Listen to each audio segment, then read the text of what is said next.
bois neuchâtelois, surtout, on va parler principalement des résineux, convient parfaitement à tous les usages dans la construction. C'est l'élément de base qui devrait être utilisé dans la plupart des cas. Comment faire pour que le bois soit utilisé plutôt qu'un autre matériau? Alors tant qu'il est mis en œuvre de manière adéquate, le bois, il n'y a aucun problème. Il peut se conserver des siècles si ce n'est pas des millénaires. Nos ancêtres prélevaient leur bois dans leur forêt et puis l'utilisaient pour se chauffer, pour cuisiner, pour nos constructions. Finalement, on vient un petit peu dans cet ordre de grandeur-là, on revient aux sources et puis on limite les énergies grises. La solution en bois, elle est liée quand même au fait que nous habitons dans une région où il y a beaucoup de bois. On essaye de travailler avec des partenaires qui sont de la région, qui comprennent les difficultés du haut du canton. En tant que propriétaire de forêt, je souhaite vivement que le bois que je produis soit utilisé dans les différents chantiers. Le bois a aussi un avantage de stocker du CO2, donc par le biais de la photosynthèse, il emmagasine du CO2, il le séquestre, donc au niveau des objectifs climatiques qu'on se fixe, on est vraiment dans le tir.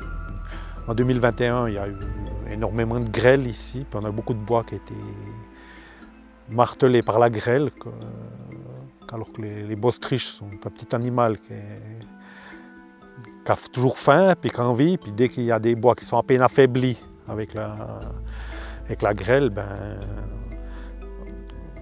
ils ne supportent pas, puis les bostриches les attaquent.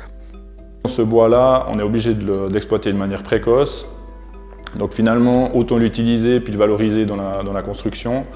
Une chose importante à savoir, c'est que le bois bostriché n'altère que visuellement et non pas structurellement le bois. Donc aucune perte de fonction porteuse. Le bois, il a des fentes, il a des nœuds, il y a du cœur.